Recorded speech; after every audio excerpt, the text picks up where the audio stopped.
Holy cow.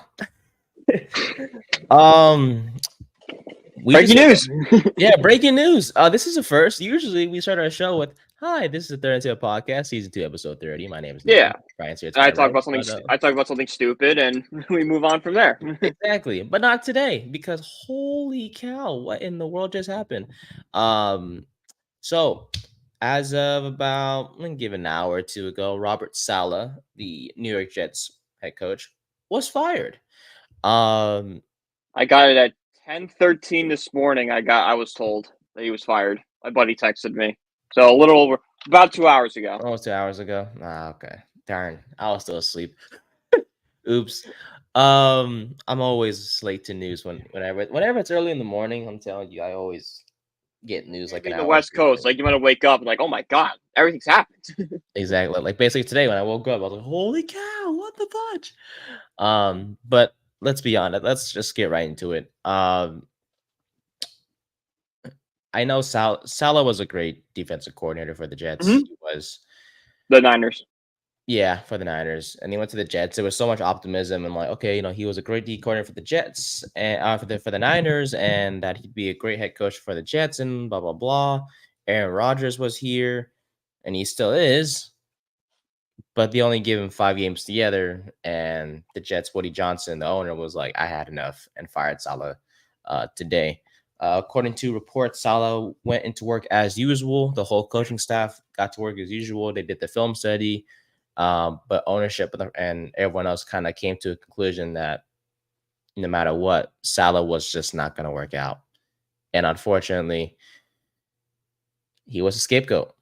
And look, before you give your take, Brian, look, I understand it. It's just that the only one thing that kind of bothered me was that you only give him 5 games with Aaron Rodgers, but at the same time, there was just nothing, no improvement whatsoever. It felt exactly like last year and the year before when Salah was the head coach. It felt hmm exactly the same, even with Rodgers. The offense hasn't looked great at all. The whole team hasn't looked like what they're supposed to. Someone had to go, and unfortunately, the scapegoat was Salah. Yeah, no, this is kind of a culmination of everything. Like this is a culmination of the frustration of last year and disappointment of losing Rodgers so early on, and then the slow start this season. Because the Jets know they're on a time crunch right now. They are. They have maybe another year with Rodgers before he's done, and then they're going to have to look for another quarterback. Which, if you know anything about the history of the New York Jets, that's not a given. They haven't had a good quarterback since like Mark Sanchez his first 2 seasons. Like outside of that, it's been like nothing since Namath.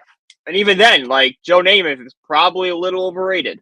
But that's a story for a different day.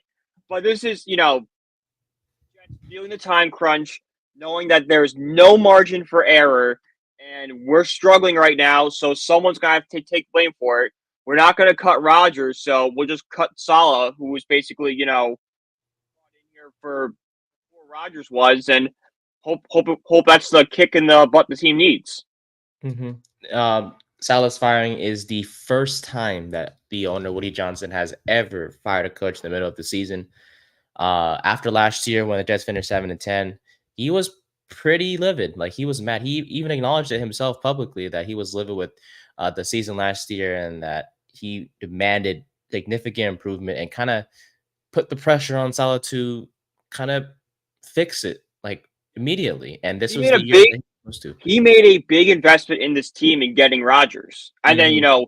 getting guys like, Lazard and surrounding Rodgers with kind of his guys, going out and getting Nathaniel Hackett as the OC. So he's like, I put a lot of investment into Rodgers. It has to work. And if Salah's not going to if Salah's not going to get us closer to that goal, because I don't think he was necessarily hindering them from it, but if he's not going to get us over the edge, we need to bring in somebody that can get us there. Hmm. And we kind of felt like this was gonna happen. It's not like it's very surprising, but like for me, the one thing that stood out to me that kind of led to this firing was remember that cadence thing. I think it was last week or the week before. No, it was 2 weeks ago right? And Rogers was in the press conference, and they were talking about the cadence and stuff, and how I guess him and Salah were kind of in disagreement with the whole like, oh, maybe not do the cadence that Rogers is used to doing, or that Rogers has always done throughout his career and stuff like that. So it's like, for me, that specific event was like, okay, if the head coach and player and quarterback, let alone Aaron freaking Rodgers, aren't on the same page, come on now. Like you can't, Yeah. for Salah, you can't use a quarterback's cadence as a reason why the team was struggling 2 weeks ago with the whole false start situation and stuff like that. Anyways, though, I point that out because look, I mean, this isn't as surprising because No. the team's been struggling. It's surprising of how early it came. It's surprising he's the first head coach fired. It's, this seems like something that, could have waited to more the middle of the season, maybe the end of the season if things really got off the rails. Like, you expect the guys like Doug Peterson to be fired first or someone along those lines. But the fact that it's Salah, it's like, whoa. I saw this coming, but this is coming 3 or 4 weeks early. Mm-hmm. Yeah, Salah becomes the third NFL head coach to be fired after losing a game, ironically in London. The Raiders fired Dennis Allen in 2014 when they lost to Miami at Wembley Stadium, and the Dolphins also did the same thing in 2015 with Joe Philbin when they lost to the Jets at Wembley as well. And as that London is the place coaches go to die. Exactly. And as we're recording this, today is Tuesday, so Salah did coach his last game for the Jets on Sunday against the Vikings in Wembley Stadium. Throughout Salah's tenure, he's had 6 different quarterbacks: Wilson, Mike White, Aaron Rodgers, Joe Flacco, Trevor Siemian, and Tim Boyle. So a lot of quarterback movement throughout his head coaching career. But I think just goes to show, Brian, that look, not all coordinators are meant to be head coaches. I mean, Salah came from the Niners as a defensive coordinator. The Jets during his tenure was a pretty solid defensive team, but offensively just always so poor because it's partly because of the quarterback instability.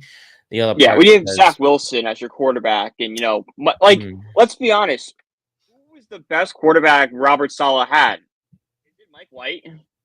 Pretty much. Because yes, it's obviously it's Aaron Rodgers because Aaron Rodgers named everything, but what has Rodgers done that makes you? Because we've all seen it. Rodgers looks washed. He threw 3 interceptions against Minnesota. He's a big reason they lost that game.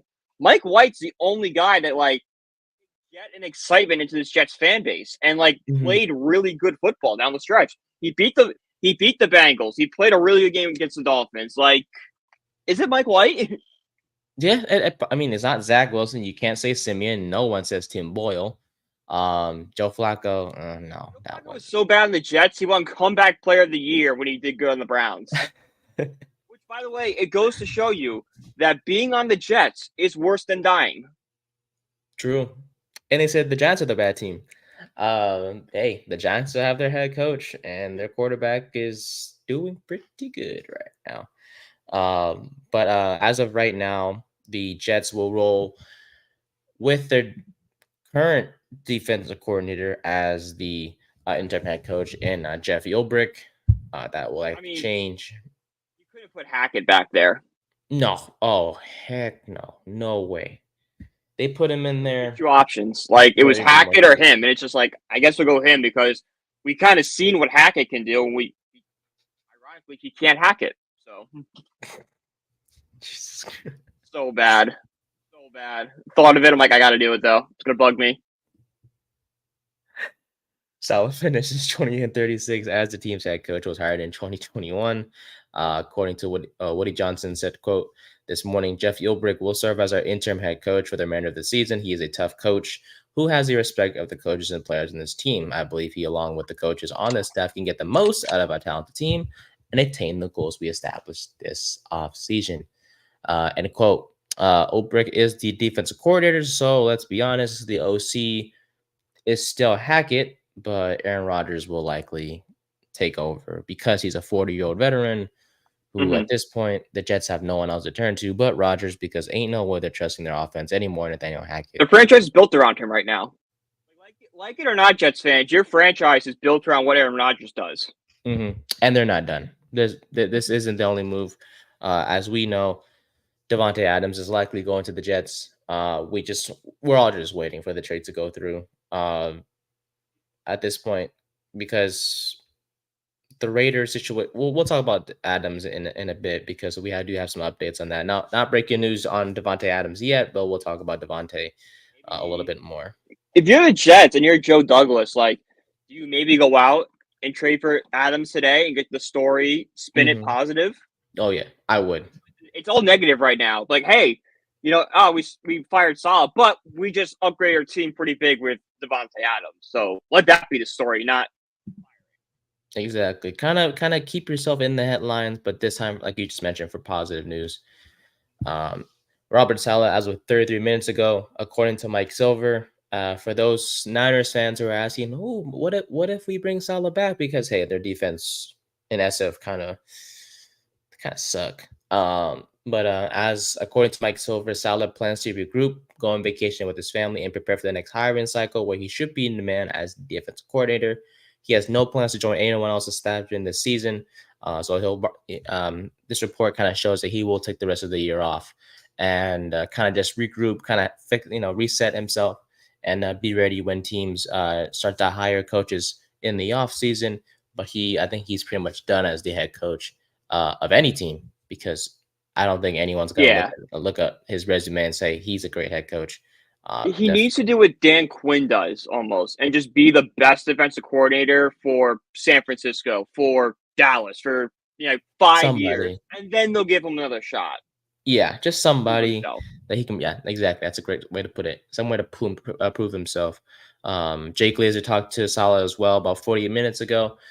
He was blindsided by Johnson walking into his office and letting him go. He was disappointed that he wasn't given the opportunity to get things going with what he said is a very good roster. Look, I understand it. This is your first. You only had 5 games with a Hall of Fame quarterback.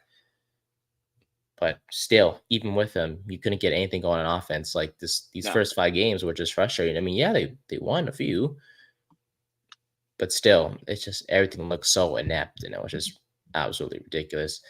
Yeah. But yeah, for me, I think the best thing for him this offseason is to go back to SF because their defense situation looks shaky. He had so much success there in SF. I'm sure a lot of Niners fans would love Saleh back on their team as the defensive coordinator. But as of right now, he does plan to just chill and relax. Oh yeah, as he should. It's been very stressful tenure. Enjoy yourself. Enjoy the season.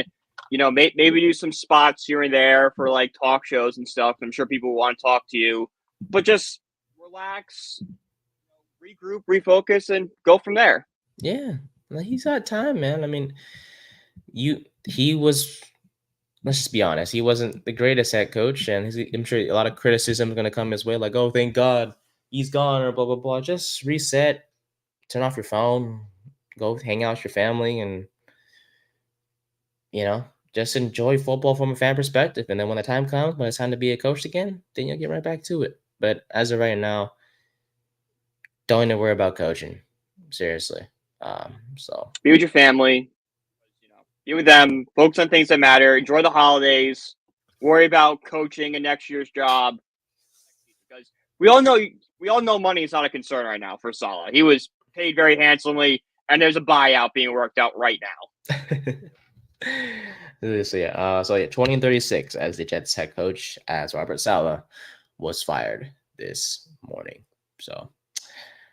By the way, he was escorted out by the director of security. When Adam Gase was fired, he just walked out normally. But apparently, they had to get director of security to walk Saleh out. So that was interesting. More of a blind side, and like it being like the middle of the season. Like Adam Gase was like, if you talk to any Jets fan when they hired Gase, was how long till he gets fired? True. It was like. Adam Gase was like on the hot seat the moment he joined the team, so got a point. All right. But that's our I think it's like the first time we had breaking news before our show that wasn't Giants related, because usually we always start the show normally. But we hope you guys are having an incredible Tuesday as we are recording this. Yeah, and let's just get right to our regularly scheduled programming. Yeah. So we'll start with the Giants and Seahawks review. Very shocking game that we saw on Sunday. We'll talk about the rest of Week 5, and then dive into some baseball because the Irish had a bye week this past weekend. We'll talk about them more on Thursday when we preview the team, upcoming matchup. But MLB has taken over our minds as well, and we'll take over our minds for the next few days until the NFL is back up. But at this point, with Brian's team and my team in the playoffs facing against each other, but definitely like to get your thoughts on that, Brian, later on in the show. All right. Look, so you want to keep making noises or what's up? No, my dog's sitting in with me and he's just scratching himself and just like, I don't know if you can hear it. Nah, you're good. We love dogs, man. It's all good. Oh, babe, what are you doing? What type of dog is it? He's a yellow lab. Ooh, big boy. Yeah. Big boy. How old is he? Stop licking yourself. Stop doing that. No. All right, I'm sorry. Keep going. All right. So look, after what happened last year with the Seahawks, I think a lot of us, including myself, and you too, right? We were like, okay, yeah, this is definitely a game that, based on what we saw last year, ain't no way the Giants win this one. Especially in Seattle. Like, we got embarrassed on our home turf, and now we have to go to Seattle and play against the 12th man with everything. Nah. Good luck with that. Well, the Giants, of course, say, no matter what, man, whenever things are bad, they always tend to just bring us right back in. After years and years of losing games because of special teams, sometimes the story writes itself. With Seattle set to kick a game-tying field goal with 55 seconds left, the game was going to go in overtime. We were probably not going to walk out of there anyways because, let's be honest, we just don't win when it counts. Basically, when the moment shines brightest. As of recently, we kind of just suck. Well, apparently the Giants said, "Okay, y'all want to doubt us? Fine. Watch this." This to tie the game at 23, and it's blocked.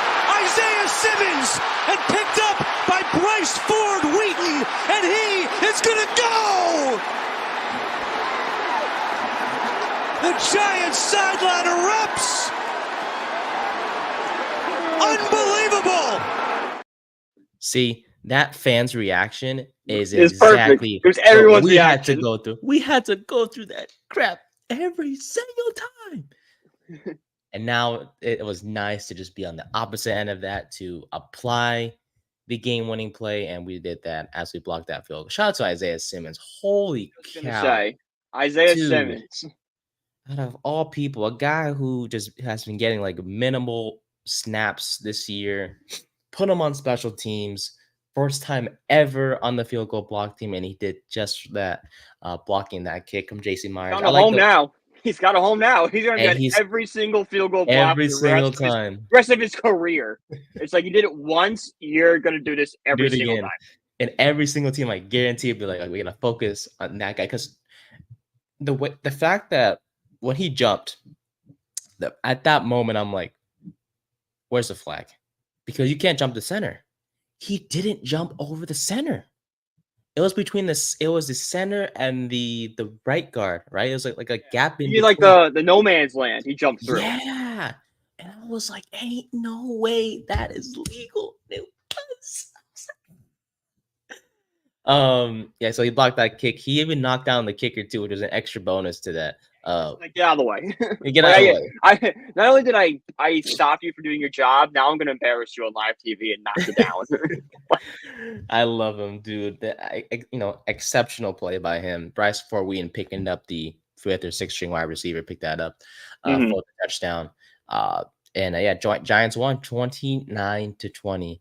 and prevented the game from any overtime whatsoever. But I will say there's a lot to break down from this game, so let's just get right into it. Offensively, oh my God, I mean, Daniel Jones.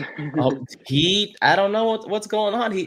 After what we saw the week before against Dallas, where okay, I'll admit it, I was a bit harsh on him. It's just the fact that he can't throw the deep ball, and that's the one thing that frustrates us both. Okay, he said F you to both of us and everyone else and said, all right, I'll show you some deep balls down the field. Yeah. He threw a couple of them to Darius Slayton, one for about 41 yards, and then threw a 30-yard touchdown, which was not only impressive because he threw it more than 20 yards down the field, but apparently that was a secondary read because that's huge. Exactly.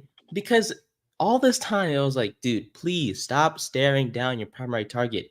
He stared us down his primary target. I forgot who it was, but they were streaking past the middle of the field to the right. He looked off that guy, fired it left to Slade on the other side in the end zone, and it was a touchdown. And I was like, what the fudge?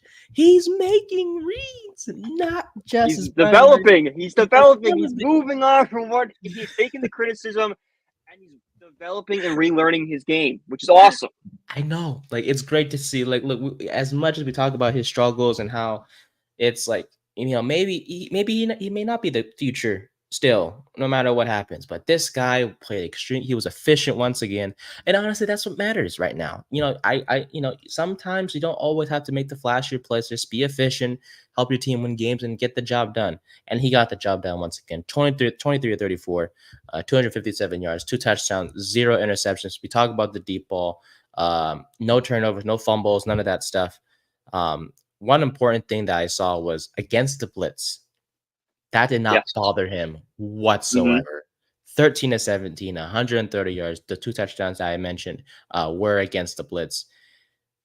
Oh my God, Brian. I mean, honestly, this guy, I don't know what it is. I don't know. I don't know either. It's it's kind of like hard work pays off kind of thing. And like you said, do we know if Daniel Jones is the future or not? No, I don't think we'll know until the end of the season. I think if Jones continues to play like this, it opens up an interesting debate. Now, regardless of what happens, I think Daniel Jones gets released at the end of this year because his contract is just way too much. Regardless, he will be released. The question is, do the Giants re-sign him or restructure the contract in a way where it's a lot more forgiving on our salary cap? Because I've said on this show 1,000 times is you don't need you don't need Daniel Jones to be you don't need Daniel Jones to be Patrick Mahomes, Josh Allen, Lamar Jackson. You need him to be Kirk Cousins. You need him to be that game manager who's efficient with the ball and doesn't turn the ball over. He could put you in spots to win the game, which is what we've seen outside of week 1. But that's just, I think, a testament to how good Minnesota is than Daniel Jones. We've seen it. He's done exactly that. He is, is he a top 10, top 15 quarterback? No. But is he like that 16 to 20 range where he can win you a ball game? Absolutely. So he's making it interesting and making a very interesting question for Joe Schoen coming down the stretch here. And he still has a lot to prove. But right now, the Giants are a pesky team. And if they can go in and make a statement on Sunday night, the whole season's different. And that's the thing, because with Jones, we love when we see performances like this because it gives us hope. Like, it gives us hey, maybe you can be our future. But the reason why we say maybe is because we need consistency. Against Dallas, we didn't see this type of game. He had Malik Neighbors. He had Devin Singletary. Dallas's defense was susceptible to being beat. They could have been beaten, but we just couldn't get the job done. We couldn't execute. And it's because, Jones isn't consistent. He has never really been consistent since that playoffs in 2022. And even then, there were times where he struggled, and it was Saquon Barkley leading the way on offense. Now, we saw what he's capable. Jones is capable of against Seattle. 257, 2 touchdowns. Yeah, that's pretty good. In the past 4 games, 67.65% completion percentage. He is 92, 136 in terms of. I don't think it's the 1 turnover, right? Yeah, Just one, and that was The just interception. yeah. But he just chucked it, Hail Mary to end the game. Take that out, he's turnover free. Perfect ball. Yeah, he's not costing the Giants anymore. He's not. Like at the same time, he's not propelling us. So it's like it's caught in the middle. Yeah, true. That is true. We had the last 4 games, 953 passing yards, 6 touchdowns, 1 pick, a 99.3 passer rating. He has been one of the most efficient quarterbacks since week 2. And oh, by the way, he has 1,138 passing yards, which, and I can't believe I'm saying this, is 9th most in the NFL, which is crazy. He's it's been a crazy year for quarterbacks, but I did not expect that to happen. Daniel Jones is top 10 in passing yards.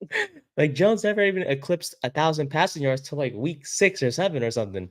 I mean, I guess when you put a talented team around him, you got the good old line, you got the weapons, like he can perform. And going back to what you were saying earlier about Daniel Jones and what he does with the blitz and stuff, like that could just be Daniel Jones now being more comfortable and feeling like he has a line in front of him that can protect him.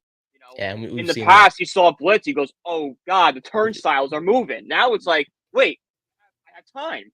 Yeah, like I have a pocket that is cleared up, and that is, we'll talk about the O-line towards the end of the offensive segment here, but they played extremely well. They made Jones very, very comfortable in the pocket and keeping him safe. And shout out to Carmen Brasillo for that as well. But overall, man, like you just said, this is what happens when you put a team around this guy. He's capable of getting the job done. You just gotta believe. And although I think we all say 6 was too high for him, but like I think it's overshadowed that he was going in the 2nd or 3rd round. Yeah, like he was still an early draft pick. He was just overreached for. Exactly. Yeah, like this guy did have talent. This isn't like they drafted, Jordan Travis, projected a 6th round pick at 6. No, they drafted like a guy that was probably an early to mid 2nd round pick at 6. Like it's a reach. Like it's not as bad as people made it out to be. There you go. But yeah, there's still some talent. There was like, okay, this guy could be an NFL starting quarterback. Yeah, we expect him to be something he's not, and I feel like that's where being 6 overall, that's where everyone's like, oh, you have to be Mahomes or Josh Allen. Yeah, but maybe he's just not built for that role. Kirk Cousins, he's doing pretty well as not being like a Mahomes type player, but he's just a guy that will just help you. Was Tom Brady a Mahomes player? No. Very good quarterback, but like he wasn't doing what Mahomes did. Never. Like, all right. Low style quarterback sits in the pocket, lets him play development, hits the receivers. Now, Tom Brady is 10 times, 100 times better than Daniel Jones. I'm just saying you don't need that freakish athleticism to be a good quarterback in this league anymore. All you need to show is consistency, hit your guys, don't boneheaded decisions, and you're good. And Jones has done that this season 100%. Like I said, that one interception since against the Cowboys, that was just a Hail Mary last-second attempt to win the game. But these are games that we want to see from him. But I'm going to say this right now. If you just mentioned Sunday night, Cincinnati at home, in front of the Giants fans, in front of a national audience, if he beats Cincinnati, I'm not just saying if the Giants beats, I'm talking about Jones specifically. Yeah, if Jones has a good game, if Jones can repeat what he did in Seattle, I'm back. I'm back in. I'm back in. The wild. I want to say division because it is kind of open, but like I think Washington's kind of sealed that. But the wild card is right up the grass with us. Exactly, it's wide open. Philly, they are struggling a little bit. Dallas doesn't have a run game whatsoever. They barely escaped Pittsburgh. I want to talk about Pittsburgh a little bit too, about Mike Tomlin. Oh yeah, of course. But yeah, I love for him, honestly. As much as he's struggled at times, and much as he gets a lot of criticism, he's taken it by the chin and he just goes out there and tries to prove on the field, and he proved it once again on Sunday after what he did in Cleveland. He did the same thing here against Seattle. Shout out to, I think this is probably his best game of the season so far. Oh, without question. Without question. question. Most consistent, most like you just look at the complete quarterback in this one. Like, all Mhm. right, you didn't fear him because like in the Dallas game he played fine, but you knew that deep ball is not working tonight. Against And Seahawks is like, oh, there's nothing he can't do right now. He can run the ball, he can throw, check down, multiple reads, throw the ball deep. Nothing's preventing him from winning this. I love his confidence too. I think you saw there's a play where he was running towards the right sideline and he got hit, I think, and he got up, and then there's a Seattle defender on the ground that hit him. And as Jones got up, he kind of stared at him, and I was like, "Oh, he got some swagger." If we get a cocky Daniel Jones, I don't think the league is ready for a cocky Daniel Jones.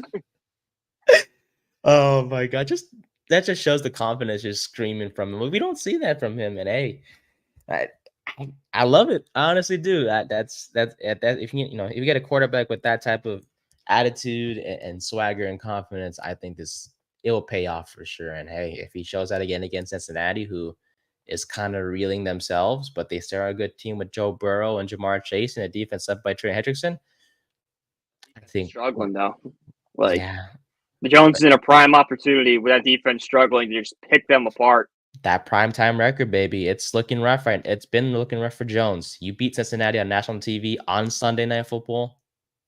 We're so mad. Narrative changes very fast around the Giants. I think it is shifting right now because after the Thursday night performance and then this game in Seattle, I think people are kind of the Giants game, bro. Like are paying like okay, the Giants do have something here.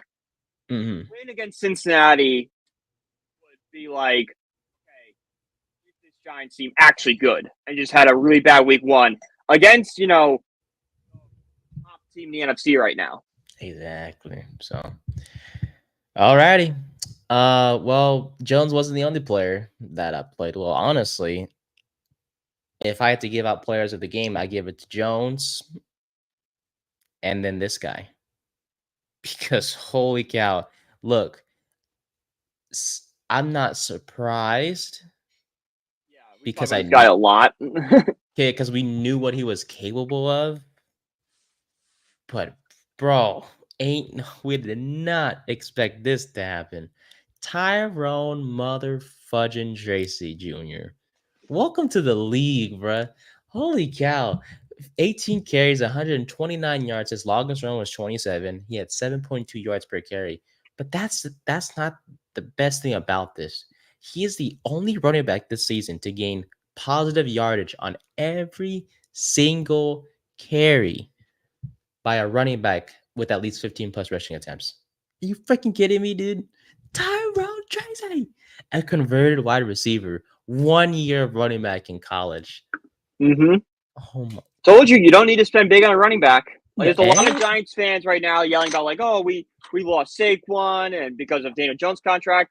Tyrone Tracy just showed you can find what we've been saying the entire time is you can find a running back anywhere. A converted wide receiver 5th round pick is showing why he can be the future at running back for this team. Oh yeah. I mean, his vision, his spatial awareness, his tempo, his speed. He had 4 runs of 10 plus yards. He's a smart guy. Like he's a stud, dude. Like he is. We talked about the running back by committee that we didn't mind that whatsoever. No. But I'm kind of hopping off that and just being like, all right, your bell cow is Tracy, and then Singletary and Gray can fight for the other scraps. / who can fumble the most, basically. Yeah, because it's I mean, I'm so proud. I'm so proud of Tracy. Seriously, I mean, he's a fast guy. Like I know he was fast coming out of college, but I did not know who had like that type of speed. But like he was so quick with his decisions. Like he saw the hole, he just darted through it, or like he found the hole immediately as soon as he got the handoff. Kind of made a little juke or two, right down the middle or to the sides or whatever the case may be. Honestly, I'm just like, yeah, that guy had. I mean, I'm sure once Singletary is healthy, they'll probably go back to him. Yeah, because you have to. He's a big free agent signing, but like you can't not ride the hot hand. Like, what is Singletary done to really impress you to be the running back one? Like, a decent week 2.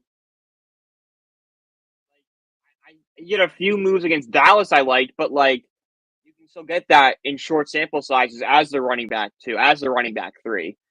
Tracy has impressed me to be the running back 1, like 127 yards. I know Seattle's run defense isn't the greatest. They're in the bottom 15 in the NFL. I get all that. But to see him every week just get better and better and better makes you, why not ride this hot hand? Just ride it out until, if it doesn't work, it doesn't work. You throw Singletary back in there. But just don't cut it off now because you pay the veteran so much money. Let the kid run and see what he does. Like, at least give him. But that's the thing, though. When you split carries with someone, kind of ruin the momentum in some ways. If that kind of makes, if you kind of get my drift, they kind of Yeah, disrupts. I get that. Yeah.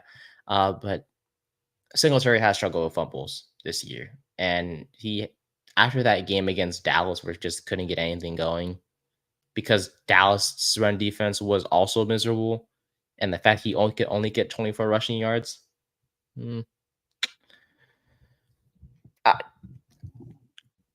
I know Singletary will likely be healthy again for this week against Cincinnati, but if Tracy has a great game against Cincy, just like Jones, if he has a great game in Cincy, I think that kind of just ends the debate of like, yeah, that guy Tracy, he should be the RB1.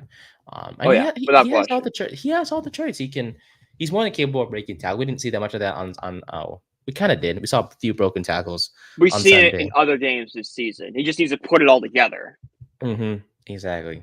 And he has the speed to do. He has the vision to show that he can be an RB1, and he can make big plays. Like I said, 4 runs of 10 plus yards, and they weren't just 10 yards for each one of them. They were like 15, 16, 27 yards was was his longest run on the day, I should say. So just impressive stuff by him, and definitely helped out a lot, trying to take the pressure off Jones. Because coming in, a lot of questions was like, all right, with Singletary out, will a running back, stand up and perform? Tracy was that guy. Yeah, because I was, like my family and stuff beforehand, and like we had like a legit conversation. It was like, all right, Tracy's looked okay, Gray is fine, but do we really trust either one of these guys to be taking 20 carries? Like we started talking about the kid from Boise State as the next running back of the Giants, let alone GNC. Yeah, and then Tracy does this, and then it completely flips. Like we don't need a running back. We're fine. Just roll with Tracy. Hey, like you mentioned, when we started talking about Tracy, we don't gotta overspend for running back. Maybe just late round guys always shine. We've seen that with recent Super Bowl winners, the Chiefs with Isaiah Pacheco, 7th round guy. He's, when healthy, he's pretty darn good.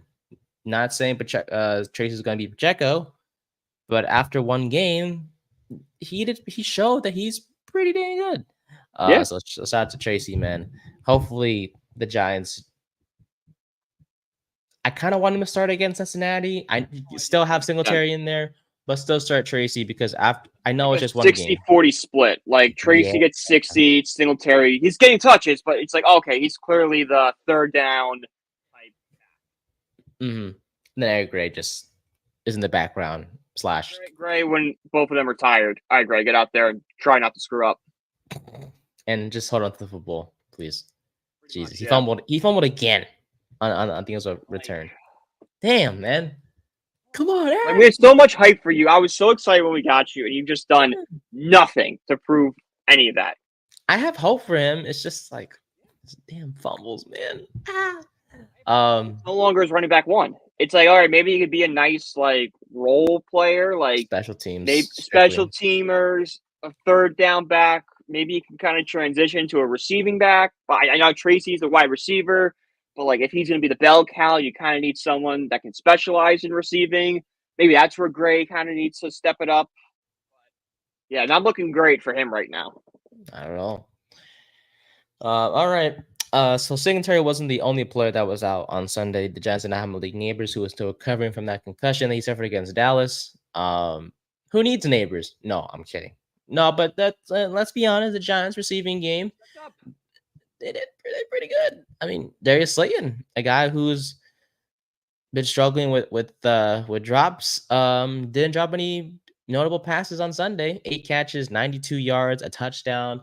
Wando Robinson had 6 catches, 36 yards, and a touchdown as well. Theo Johnson did some stuff. No, we talked about it last week. Where are the tight ends? Finally, we're There, seeing tight ends get work. 5 catches, 48 yards for the rookie from Penn State. Slayton targeted 11 times, Robinson 9 times. So it's clear Jones trusts those two. He trusted those guys on Sunday. Shout out to Darius Slayton, though. There is a big absence. Who didn't get work on Sunday? Who? Hyatt. Who I think if you're not touching the field when Malik Neighbors is out, you're done. You're done here. Trade him now. I don't know what you even get for him, unless you want to like package him and make like a run at a T. Higgins or a Devontae Adams, which the Giants will never do. But I mean, yes. I mean, I think Hyatt played in about 30 snaps in the first half. He finished with 48. Just nothing. He couldn't do anything at all. I think like 40-something routes or 40-something plays. Running cardio out there. Basically, he did draw 2 holds. Cool. Anyone they could throw us out there and we can do that. That's not like, you know, you're not providing much value to your team if you're drawing penalties. Like, all right, we can do anyone can literally do that. Brian Dable can do that. Yeah, you got a point. Section 325 can do that. You got a point. But no, seriously, yeah, great stuff by Slayton. And honestly, I know in the past I've been skeptical of him. I was like, maybe you should put Hyde out there instead of Slayton as a wide receiver number 2, put Robinson on 3. He's making me look like an idiot. And honestly, I at this point in time, through 5 games, it's clear that I know Slayton has struggled with drops and everything, especially that Dallas game was, oh my God. But at the same time, he has the chemistry with Daniel Jones. He's had experience on this offense and experience in the league as a whole, and that does help your cause. Plus, he's played decently well. I mean, we saw on Sunday. He's more than capable of being a wide receiver number 2, and a number 1 when needed to, like we saw against Seattle when Neighbors is out.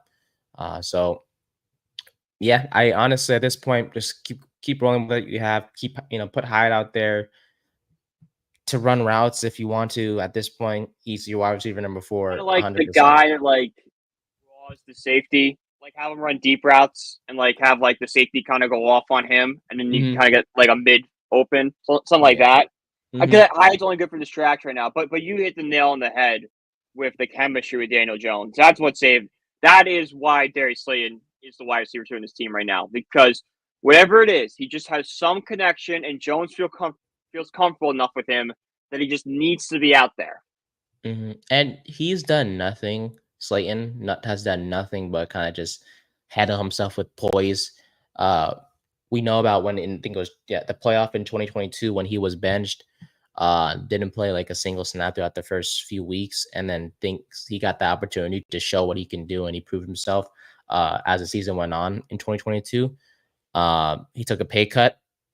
Yeah, this past off season, I think, or his contract was restructured to where it worked out for both sides. He's gone through a lot, but I know that drop in Minnesota, just how distraught he was on the sidelines. So much so that Dave had to go over and calm him down. So keep your head in the game. We're not out of this yet. We might need you again. He cares. Like he cares about his performance. He's hard on himself, which is a good and a bad thing. But at the same time, he can perform. It's just like he just wants to win. He's got that competitive nature that can't be taught. It's just you're born with it or you're not. And Slayton was born with it. He wants to compete. He wants to be the best. Like I said, move on for the guy a lot, but from what I've seen this season, I'm ready to admit I'm wrong, and I'm kind of ready to have Slayton penciled in as wide receiver 2. Well, maybe not wide receiver 2, but as the guy in the across from Neighbors on the outside. I would like Robinson as the slot.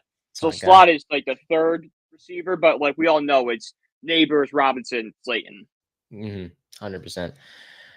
So I mean, at this point, if Slayton can keep this up, if he can continue to, because Neighbors gonna be back most likely for Sunday's game against Cincinnati. Be shocked if he wasn't back. Oh yeah, 1,000%. I mean, concussions can't, unless it was that serious. There's no way it lasts that long. Like it was like concussions are bad, but like even after the Thursday night game, people were kind of like, yeah, it'd be shocking if he wasn't playing in Seattle. So that makes me believe that it was mild and like, oh, it's actually a little worse than we thought it was. But another week, he should be back out there. Mm-hmm. Yeah, he should be fully ready to go. But if Slay can have performances like this, I wouldn't mind keeping him. Like Daniel Jones can continue, like we said, with going through the reads and the progressions. All right, say his first read is Neighbors and second read is Robinson. That third read could be like Slayton on like a check down route, and he can just hit him perfectly. That could be a perfect role for Darius Slayton, having that chemistry with Jones, being the guy like, all right, Neighbors and Robinson aren't open. I'm just going to my guy. Mm-hmm. Yeah. God, this team played so good on Sunday. I'm so happy. Jones. It's such a shame the Mets and Phillies were on the same time because I had to put my attention on both and like playoff baseball. Leading towards the playoffs, so like do not watch every single down. But from all the highlights and just everything I've read, it's like, man, this is the Giants team we were waiting for. Yeah, it was hard to balance both games at the same time. I was like, oh, thankfully I was at a bar, so it was just like the TVs were literally next to each other, but it was just like, cool. Yeah, okay, let's go. Wait, how do we lose it? We'll talk about the Mets and the Phillies in just a bit. But yeah, shout out to Jones, Slayton, and Tracy. Those guys played extremely well on Sunday, as well as the rest of the offense. The offensive line, by the way, Carmen Bracillo, the O-line coach. What a god. My God. Move the offseason. He might be. Like it's gonna be Neighbors, obviously, but like we said when we hired him, like as long as he gives us a top 15 line, we would celebrate. We're doing so much more line than right that. now. We're top 5 with a bunch God. of like kind of like wrap-in pieces. Yeah, like we're just I don't know what to say. Or Van Roten, like they both played pretty good. They came out of nowhere. Yeah, I know Tunyon was good in Green Bay. Andrew Thomas, that's been like dominant, like he always has been. It feels like every week he's giving up like one sack or so. Mm-hmm. The sack that he gave up on Sunday, I guess they credit him with it because even though Jones tripped over his foot, Thomas's foot, they'll still credit Thomas with the sack allowed, which I get or whatever. If you trip the guy. Yeah, it's true. So yeah, I didn't love the sack. Yeah, but like he wouldn't have fallen down if you didn't trip him. That's fair. Against the Seattle team that ranked first in pressure rate, the Giants allowed just 5 pressures the entire game. Thomas allowed 2 pressures. John Michael Schmitz had 1 pressure allowed. Greg Van Roten had 2 pressures allowed. I mean, this O-line, dude, it's been so long since I've been like this. I can't even tell you the last good O-line the Giants had. Maybe it was 11. Probably. When like Snee and O'Hara were still on the team. Dude, oh my God, I remember that team. Then it's been rough. You've had some rough names on that O-line. No, but I great trivia questions one day of like the O-lines between like that 10 years of darkness of the O-line. It's just like, oh my God, we had him playing O-line. Name the offensive line in 2019. It's like, huh? We don't know that one. Eric Flowers wasn't out there. Was it 2019? I was off team by then. Oh, Nate Solder. Oh my God, Nate Solder. Ah, Cameron Fleming on the right side. It was terrible. Disgusting. Remember when Nate Solder and Eric Flowers were going to save the O-line? Like we finally got the tackles figured out because we got those guys. Jeez, how naive we were.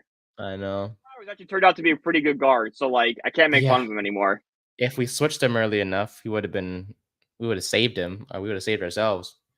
But this O-line, so proud of him. Thomas, Runyon, AMS, Van Roten, Illuminor. All 5 guys have played really well. They've given Jones a pocket that he's been waiting for his entire career in the NFL. And there's never been a bad game from this unit. So, I mean, Jones statistically had 3 sacks on him, but 2 of them were his fault. Thomas had that 1 sack allowed, but that was pretty much because Jones tripped over his foot. So you know, to subtract that, this O-line kept them clean. And man, through 5 freaking games, this offensive line unit, not even over exaggerating, at the top 5 at the very worst. Statistically, it's a top 5. Yeah, at the very worst, top 10. There's no way this is not a top 10 unit. So proud of these guys, man. But what an offensive performance by this team, and hopefully this continues against Cincinnati on Sunday night. Let's see. Brian, do you know who leads the league in sacks? By the way, Pretty sure it's the New York Football Giants. Yeah, I think so. Crazy when you think about that, like Kayvon and Brian Burns haven't played up to expectations so far. Yeah, like you would think, right? That it'd be like the Niners, maybe the Jets because they have a good defense, or the Cowboys with Micah Parsons. Steelers with TJ Watt just basically helping them win all their games. Like the Lions, Aiden Hutchinson.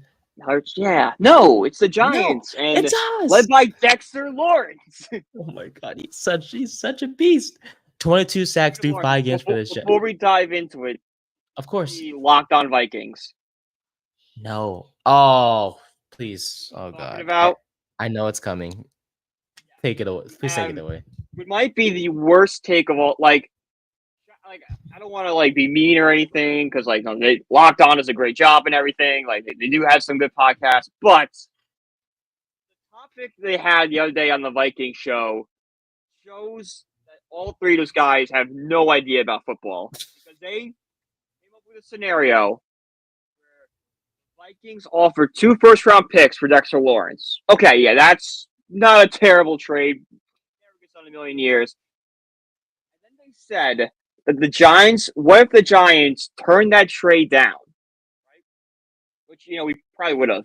And counter-offered Dexter Lawrence straight up for J.J. McCarthy.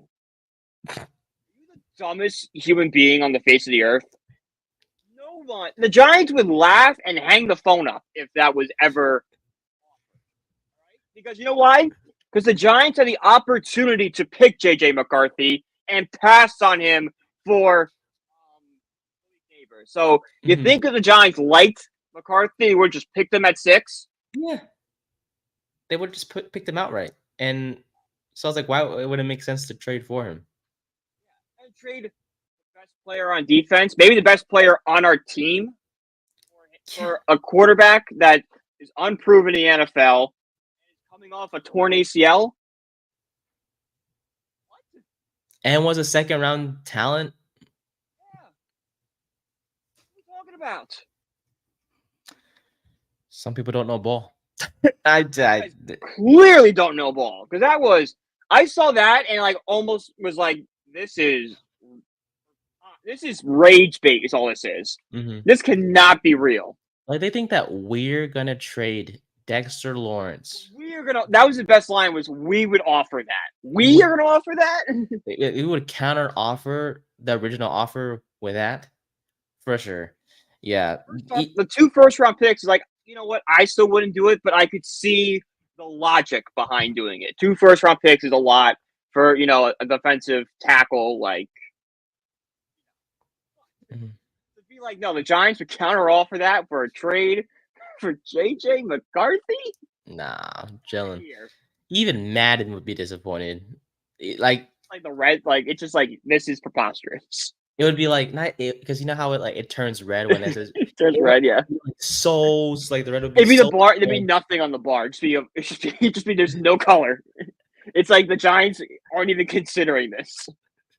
Please never try this trade again, ever. Call us, or the game will uninstall.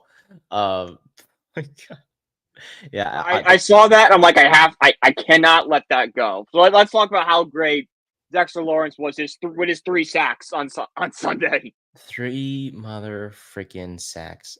This Giants team, by the way, 22 sacks through 5 games. This is the 3rd most through 5 games over the last 15 seasons. Geno Smith was sacked 7 times for 53 yards lost. 10 QB hits from this Giants team. Lawrence, baby, 3 sacks. Ooh, man, from a guy that plays interior D line, 2. 3 sacks. Oh man, He was so good. He was so You know what he's on impressive. pace for right now? 20 and a half, right? If I'm not mistaken. Insane.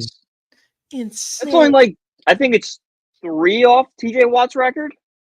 Didn't he have I believe. 23? Mm-hmm. Because he tied Strahan for 22, and I think he broke it the next week with 23. Yeah. Which we thought was never could be beat, but hey, that's TJ Watt. That's how good he is. But Yeah, but like, and that is as an edge rusher. this isn't on the It's inside. interior. Yeah, that's the best part. Oh, he was so good on Sunday. He made Seattle's O-line look like crap. And just shout out to Lawrence, man. He just continues to be a star, a superstar. As a matter of fact, I think at this point, Chris Jones, Dexter Lawrence is the best defensive Dexter tackle. Lawrence. Yeah, he's the best D tackle in the NFL by far.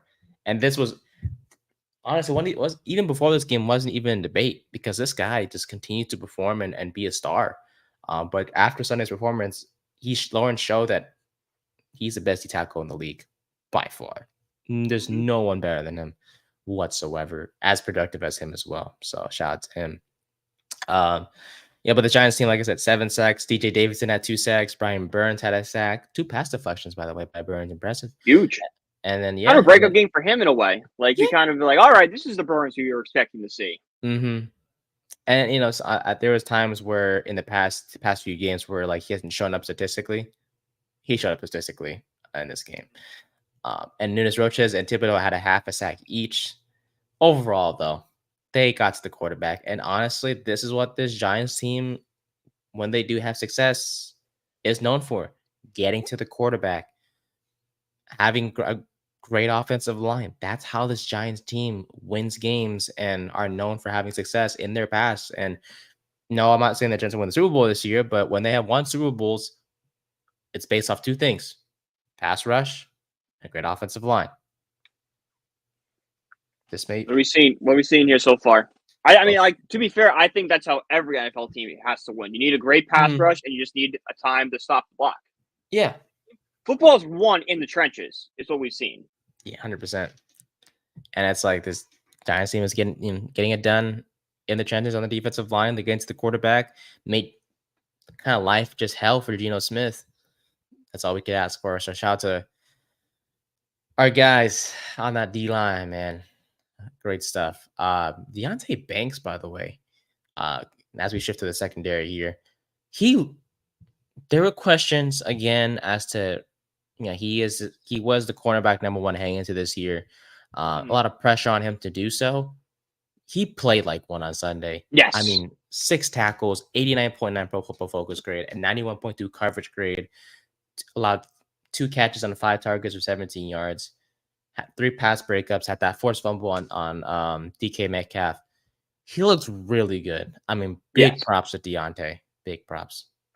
That's Deonte we were waiting for all season.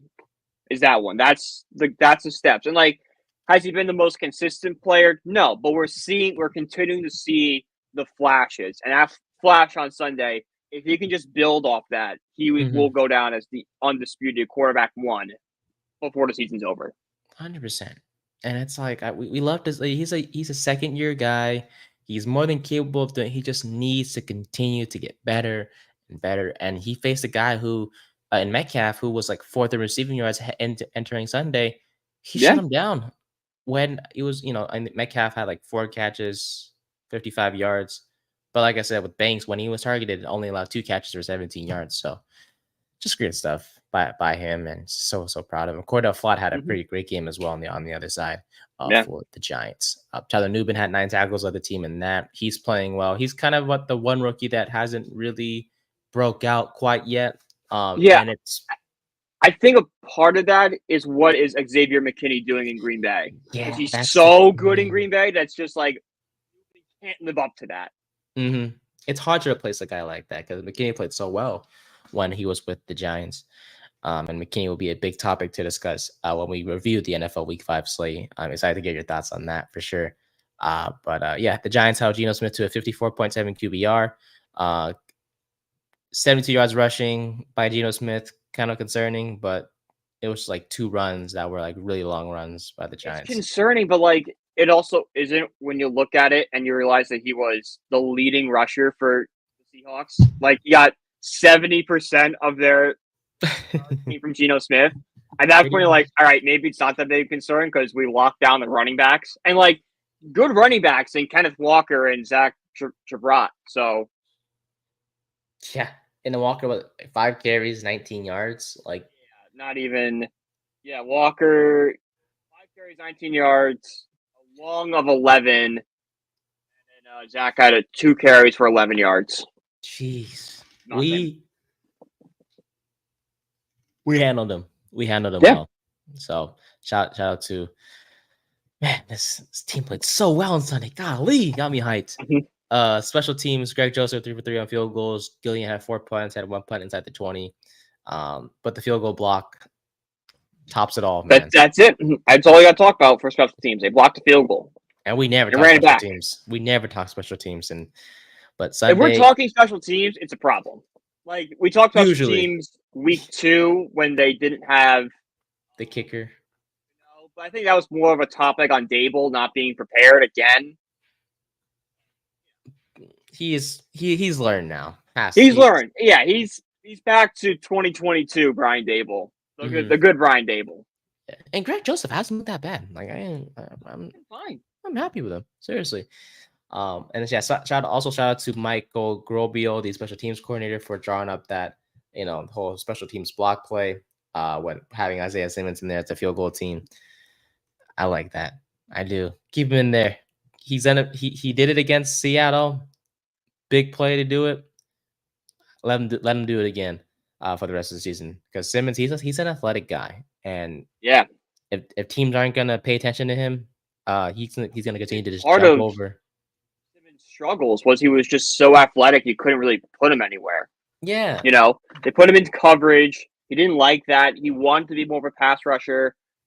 I think we're starting to slowly kind of revitalize his career. Mm-hmm. Yeah, why not with us, man? He never had a role in Arizona. He has a home here. All right, but I think overall, just to sum it up, if the Giants just beat the Bengals on Sunday night, we said it earlier, we'll say it again because we need to make this clear. We'll preview the Bengals on Thursday as we always do when it comes to team previews. If we beat Cincinnati, I'm back, you're back.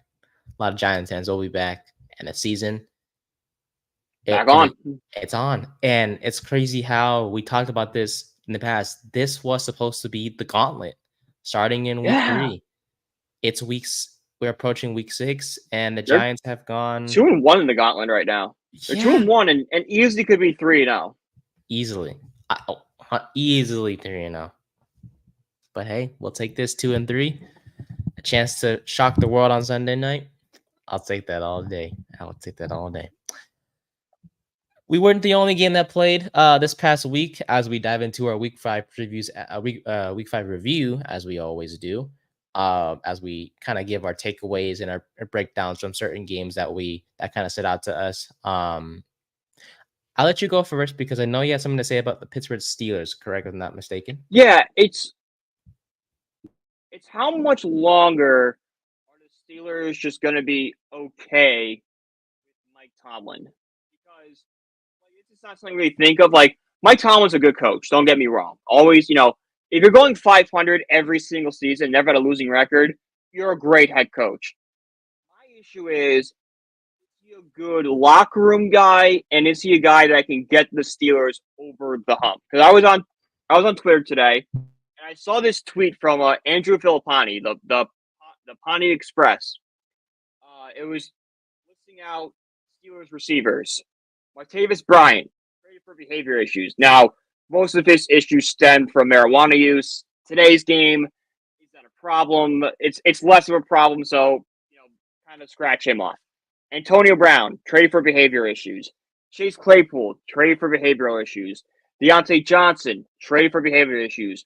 George Pickens, a lot of narrative about him being traded because of behavior issues. The Le'Veon Bell situation. We're kind of seeing these behavior issues kind of keep popping up. Like, a pattern keeps popping up in the Steelers locker room of these guys getting really big egos and just kind of letting things fall off the rails? And how long is it until we stop blaming the player and look at the coaching staff that's kind of harboring this toxicity? And this was kind of notable because Pickens, at the end of the game against Dallas, when Jordan Lewis kind of at the interception, he kind of just pulled he pulled his helmet down, and that kind of created a whole fiasco. And it's just like, I know you lost, but handle it with grace, man. Act like you've been here before. You've lost games before. Why do you, pull someone's face mask? The Steelers do have character issues, and we've seen 4 or 5 guys get traded because of those said issues. Pickens, for me though, always seems like a guy that would cause issues. I mean, he's caused issues before, but to me, in the past, like when I've seen him and his actions he's committed, I'm like, this dude has a problem, and it's like someone has to blame. Steelers scouting department. Scouting department, general manager, talent. Like, is it like what is it? Is it a locker room that's allowing this stuff to fester? Is it a general manager and a scouting department that's not picking up on these behavior problems, and they just kind of keep making the same mistake over and over again? Like, the Steelers got to figure it out, because this can't keep happening year in and year out. Like, it's going to prevent you from going where you want to go. And if you're the Steelers, it's Super Bowl or bust. Mm-hmm. Like, you don't think the Steelers want to get number 7, especially after the Patriots tied it? Yeah. Who prevented them so many times from going to the Super Bowl. Like, you don't want to blame Tomlin because he is a great coach, but after a while, every coach has an expiration date. Bill Belichick won 6 Super Bowls with the Patriots, and he was fired. Not being, not having the franchise on a good trajectory. How long is it until Tomlin goes down the same way? We will. We will. Trust me. We'll talk Phillies and Mets in just a bit. I do have some stuff to say. Nothing mean. It's just frustration towards the Mets. But anyways, Pittsburgh has lacked a receiver, a star receiver as it is. Pickens was the number 1 guy kind of by force because everyone else was just bad. Van Jefferson, really, Roman Wilson's a rookie. He's been absent even when healthy. Yeah. So the Steelers offense is sort of a mess. I don't know how they've gotten to this point at 3-2. It's really just TJ Watt and like the defense being great is all it is. And Justin Fields just being kind of a manager type, playing well enough to just keep his team in games. Yeah.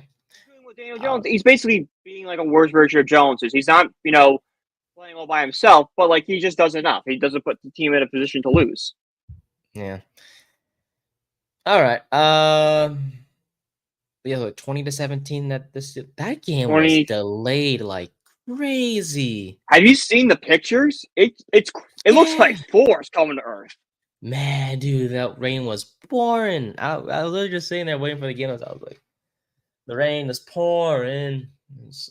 Oh my god, it was terrible. The weather just sucks, man. It's just right now it's sunny in California, but the whole weather. It's sunny here. It should be sunny for first pitch at 5. So we're good. We're good there.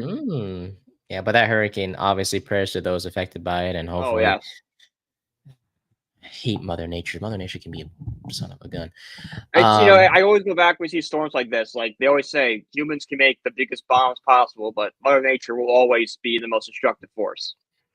Always. Alrighty. Let's see. We talked about Xavier McKinney. He has an interception in each game so far. On pace for 17 of them, which is not going to happen. Good for McKinney. Good for him letting him work out with Green Bay, because like I don't think there was any hard feelings when him leaving, like there was when Saquon left, because like it was just like I think Giants fans like, hey, it sucks we lost you, but contract, that's a lot of money to give to you. Let Green Bay pay that. We wish you nothing but the best, kind of thing. Mm-hmm. And sure, is that contract we're not going to pay right now? No, when you have an interception in each game, you deserve all the money. But like at the time, probably when it's over, it's going to be like, all right, this is a little bit of an overpayment. I do wonder how negotiations went down, because they didn't show that in Hard Knocks. Yeah, no, they kind of did gloss over it, and I think it's kind of everything with McKinney got lost because of the Saquon stuff. But yeah, no, I would love to see what, transpire. Like, what did the Giants make a respectable offer to? Yeah, but so far he's playing well for Green Bay. Great stuff for the Packers, who, let's be honest, once they're healthy, Jordan Love, Dobbs, who was suspended, but he should be ready to go for this week. And then Christian Watson, Dontavian Wicks, Jaden Reed. When they're healthy, this Packers team, they can go places. So we'll see what happens with Green Bay. Minshew Mania in on the Raiders. Yeah, that died. that was fast. That was fast. Yeah. Poor Minshew. Finally gets to start a chance to prove himself, and he gets proven with the worst team in the NFL. Yeah. One of. I think they benched him for Otakano, but he didn't look as good as well. So the Raiders will be drafting a quarterback. If you're a Raiders fan, it's who's in the draft that we can go get. Well, they wanted Jaden Daniels, but couldn't get him. 49ers, 0-2 in the NFC West, 0-3 in the NFC. They fell to the Cardinals out of all teams on Sunday. Is that concerning, Brian? Yes or no? A little concerning because, the Niners are struggling, but the Niners are a good team and they'll figure it out. Kyle Shanahan is too talented of a coach to have this continue to happen to them. They'll find they're like the Bengals in years past. They'll find their groove around week 7 or 8 and just not look back. True. All right. Game of the week: Bengals, Ravens, 41-38. Ravens won an OT. It has to be game of the week. That's a game I like. Game of the week, game of the season. Yeah. Oh, 100%. I mean, both offenses were on fire. Joe Burrow, Jamar Chase, Lamar Jackson was hitting Isaiah Likely twice. I mean, the Ravens and Bengals. Shout out to both of those teams. They played extremely well.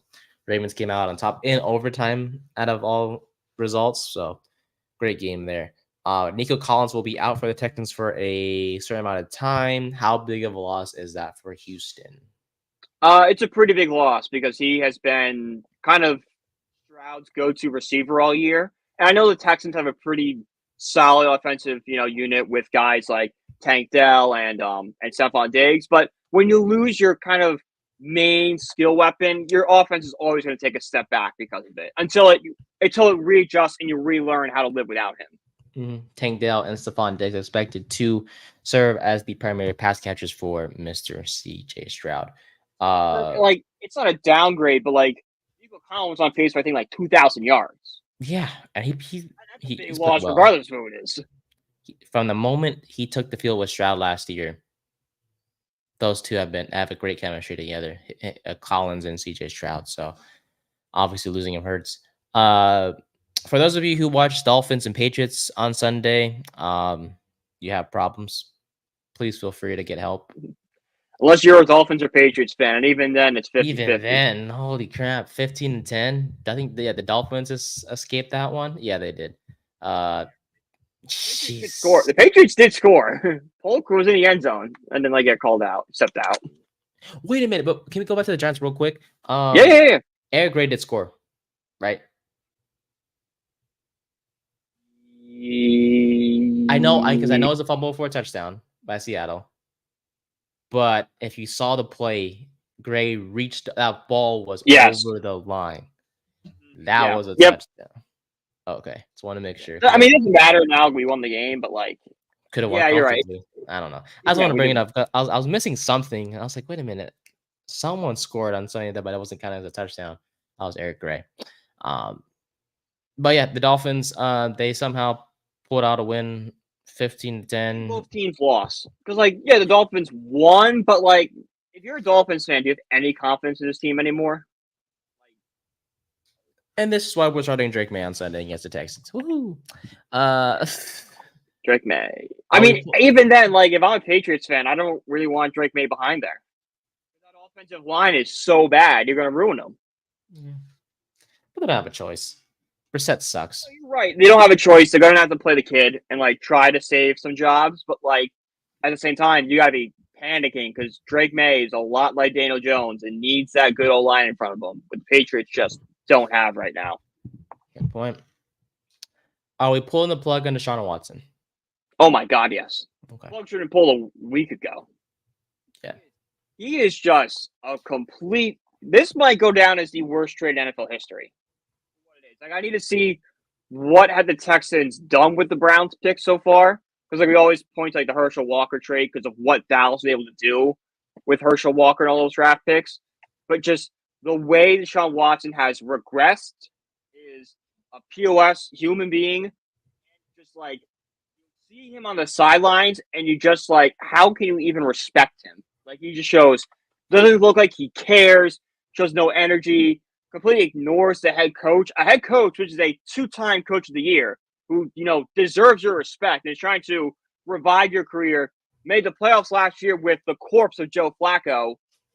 Maybe earned him a little respect and not you just walking around looking like a bust. Like, sure, you got $230 million, but that was the Browns being morons more than what you have done for this team. Their true starting quarterback is Jameis Winston. He needs to start. He is a leader. He's always the guy motivating his guys in the pregame huddle. Sidelines. He's up and down. That's every single shot of the Browns sideline. Jameis Winston is somewhere. Like, oh, there he is. It's like, where's Waldo? Oh, there he is. There he is. Yeah. There he is. And like he may throw interceptions here and there, and that's normal. But he's capable. You know what you're getting. Yeah, he's capable. Him or DTR, Dorian Thompson Robinson. You start one of those guys. One of them put you in a better chance because, like, at the very least, they'll have a chip on their shoulder. Deshaun Watson's got nothing going for him right now. It's all his money's guaranteed. What is there really to accomplish? The question is, does Kevin Stefanski have the guts to bench Deshaun? I don't know if it's the guts. I think it's what's coming from above him. Like Jimmy Haslam, the general manager, going to allow them to bench Deshaun Watson because they gave up so much for him. They're almost forced to play him. Well, the worst QB in the league is no Watson.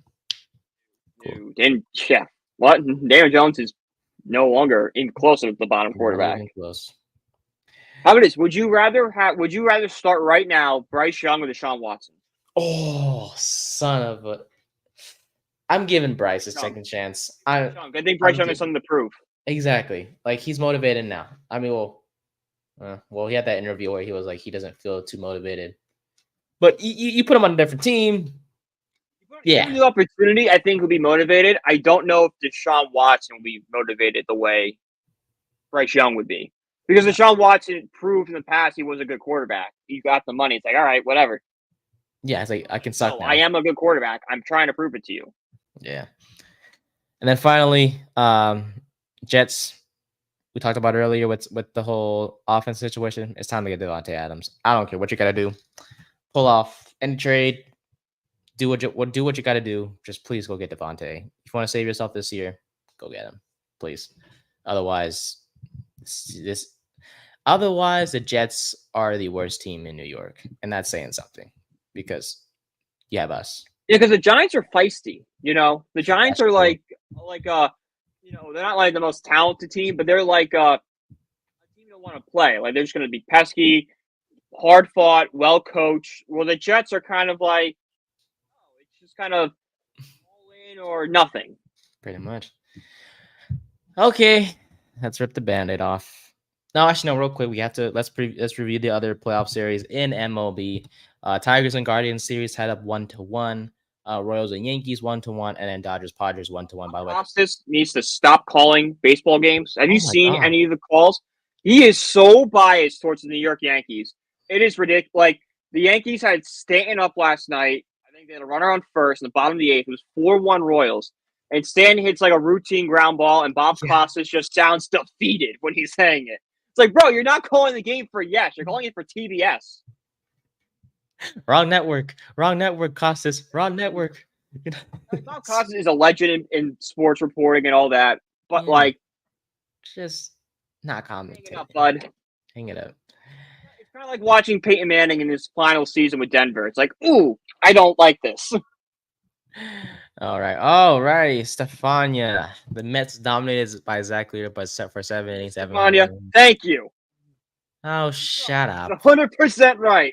Me and you, we don't argue because we're both Giants fans. But okay, I'm not mad at you. No, No. You wasted a 7-inning masterclass from Zach Wheeler. I'm freaking sorry. Our guys can't freaking hit the ball. Son of a... Come back, kids. And then you guys got lucky on Sunday. Like, you guys blew it again in the ninth. Like, the Mets were up 3-0 the entire game. They blew it. And then the Mets came right back as soon as the Phillies went to that bullpen. And the Phillies blew it again to Mark Vientos. And then the Mets blew it a little later on, but we don't talk about that. Phillies up 6-4 in the 8th, and then we allowed the Vientos home run, wasn't it? Vientos bomb. Son of... And then Castellanos... That beautiful man. I love Castellanos, man. He's always so damn clutch. But no. Well, I don't know about clutch. He's very good when the tragedy happens. So what you're saying is we need a tragedy to happen to the hurricane. You're saying that. The hurricane. Well, no, that's been going. Look at you rooting for people to get hurt. It's messed up. No. Oh my God. Jesus Christ. So fudge. This makes me look bad. Game 1, yeah, we mentioned so Wheeler pitched 7 innings. Was extremely well. The Mets couldn't get anything going against Wheeler. Then the bullpen came in. Mets had 5 runs in the 8th. That was for me to what I know for you. You were jumping for joy, but amazing. That dude, I don't know. The Mets have like a team of destiny vibes right now to them. It's just like they just can't lose.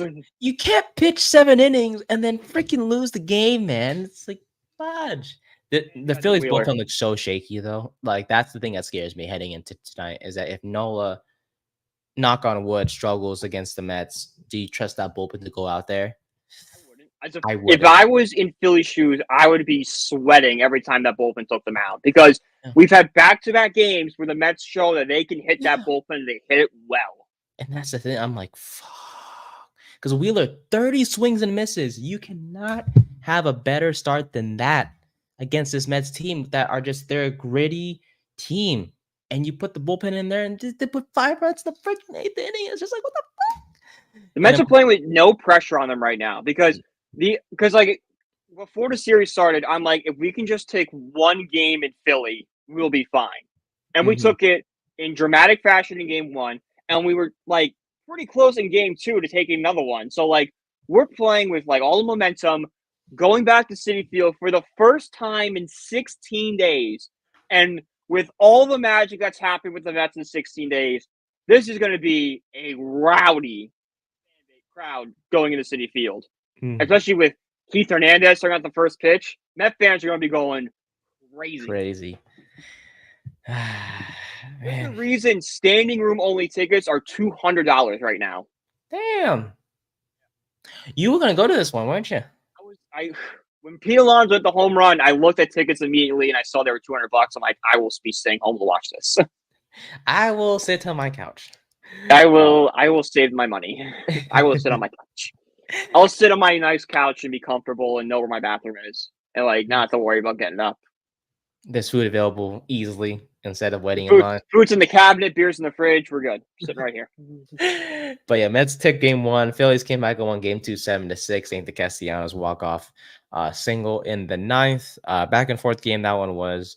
But yeah, I'm glad we got a win at least at home because last year in Philadelphia when we had the 3-2 lead in the NLCS against the Diamondbacks, we blew that one in game 6 and 7. So it's nice to at least get a win at home, and then we just have to take care of business tonight against Sean Manaea, who the boss here says, Manaea on the mound tonight and uses Chris Sale pitching motion after incredible game 2. Expect the Phillies bats to go cold. Hey, and Yes, sir. Love the boss on that one. He's 100% right. Manaea's look great. Then switching to that Chris Sale style of motion.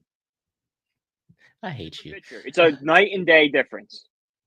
I hate you're a Mets fan sometimes. Now I do because it's like, hello. But yeah, so yeah, the first home game for the Mets set September 22nd. The vibes are good for the Mets. I will say that the vibes are great for you guys. Vientos, I won't be honest with you, haven't really heard of him much until this post. Yeah, so Vientos was a big prospect for us, but he was always overshadowed by by Brett Beatty. And then we gave Beatty a shot this year to start. He kind of struggled. We finally gave Mark Vientos. Because Mark Vientos was always described as a really good power hitter. He just had very high strikeout numbers. Like, he was striking out like 30% of the time in like AA and AAA. Like, just ugly numbers. Like, it was basically home run or bust. But since coming to the majors, those strikeout numbers are down, the contact's up, and the power is up. And it's looked great. Like, Vientos has established himself as a third baseman of the future, possibly first baseman in the future, depending on what happens with Pete Alonso. He might make the move over to first. How about Alonso, man? Oof. So clutch. He's so clutch. He's clutch now. I like it. It's the polar bear is waking up. And if you're Mets, the one thing the Mets have been missing this entire season has been Pete Alonso, because he's just never gotten going. If we can get Pete Alonso going right now, the Mets can go toe-to-toe with anybody. Which, unfortunately, is us. So. It's you right now. It's going to be the Dodgers, the Padres, and we're the American League. Hold on. I love your confidence. But you guys have now. We have Nola tonight. Tomorrow, we will roll with Suarez, and I think who do you guys? Do you know who you have for game? By any chance? I think it's Quintana would be my guess. I don't know if the Mets have announced starter yet, though. Okay, prefer the Hobbit. If you can, they'll go Quintana, and then if there is a game 5, it's looking like it's going to be, Senga again. Eesh. 2 innings by Senga on Saturday. Yeah, 2 innings on. Not surprising because he had the injury all season. Didn't really pitch that much. 10-2 win today. Let's go. LFGM. He is right. The last time the Phillies played in Citi Field, the Mets won 3 of 4 with the injured Lindor on the bench.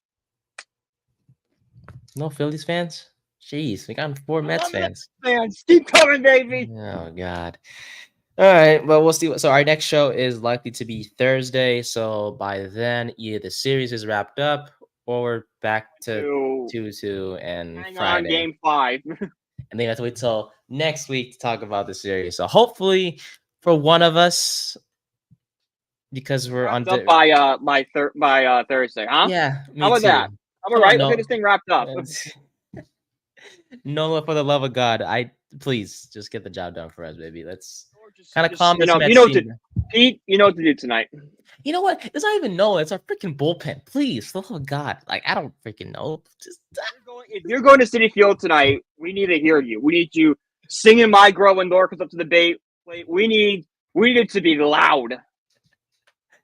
Oh my God, I'm so excited. I'm so tired of being on the opposite side of the crowd. It's gonna be so nice being with the crowd tonight while watching the game. Citi Field's gonna be rocking, so hopefully we'll see who pulls it off tonight. There might be an earthquake. Yeah, let's just add on more to the weather issues that we're dealing with. Hallelujah. Or for Lynch causes an earthquake, it can happen. Fair enough. All right. Well, that'll do it for the 3rd and 10 podcast, episode 30 of season 2. Definitely a fun one.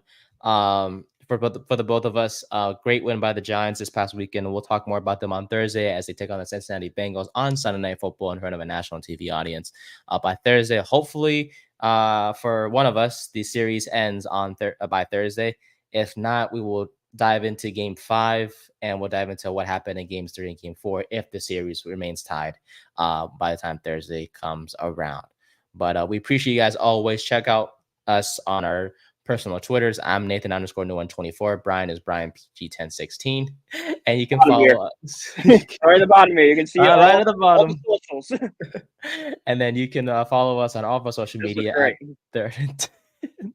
I know, it's like we have a specific one, and then we have our like podcast thing in the middle, which is 3rd and 10 pod. And because like especially like when like our names pop up, like mine so says the worst weekend ever. I can't change it. I cannot figure out. I spent hours cannot figure out how to change it. Yeah, stream nerds. I'm just like it's every so often if it pops up, I'm just gonna be like, yeah, something else happened. Ignore that. Exactly. But you can follow us on our social media for our podcast at 3rd and 10 pod, and then our YouTube channel is officially 3rd and 10 podcast. It's been changed to that, so it's easier to find as well. For Brian, I'm Nate. Thank you guys so much for your support. As always, we appreciate you guys. Follow, check out clips throughout the week. We'll see you Thursday. Well, I can't say go Phillies, but let's go Mets, baby. Let's go Mets. I hate you. Bye, guys. Have a good one.